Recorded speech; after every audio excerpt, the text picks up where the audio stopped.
দীর্ঘ ২২ বছরেও বাস্তবায়ন হয়নি ঝালকাঠির ধানসিঁড়ি ন্যাশনাল ইকো পার্ক প্রকল্প। জমি নিয়ে জটিলতায় স্থানীয় একটি মহলের মামলায় থেমে আছে কাজ। এত বছরেও প্রকল্পটি আলোর মুখ না দেখায় হতাশ স্থানীয়রা। দেশ জুড়ে তোলপাড় ওয়ালটন ফ্রিজ কিনে আপনিও হয়ে যেতে পারেন মিলেনিয়ার।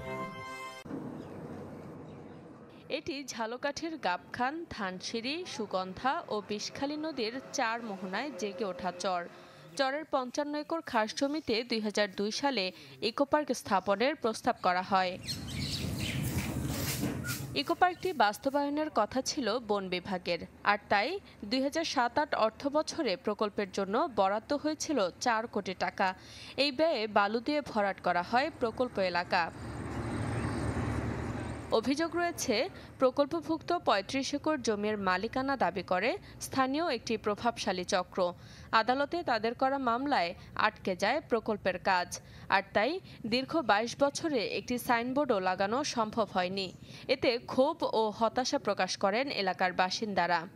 এই রাষ্ট্রের সম্পত্তি একটি ভুয়া জাল দলিলের মাধ্যমে ভুয়া কাগজপত্র তৈরি করে কোর্টকে প্রভাবিত করে সেইটি নিজের ব্যক্তিগত নামে এই ভূমিদস্যুরা তাদের নামে নিয়ে নিয়েছে। ঝালকাঠির সব মানুষের আমাদের সহযোগিতা আছে, কিন্তু ভয় থেকেও আমাদের সাথে নামতে পারে নাই। কিন্তু এখন সবাই সারা দেশে ইনশাল্লাহ আমরা চাই এই ইকো পার্ক বাস্তবায়ন হোক। মামলাগুলো নিষ্পত্তি হলে দ্রুত স্থাপনা নির্মাণ করা হবে বলে জানান জেলা প্রশাসক।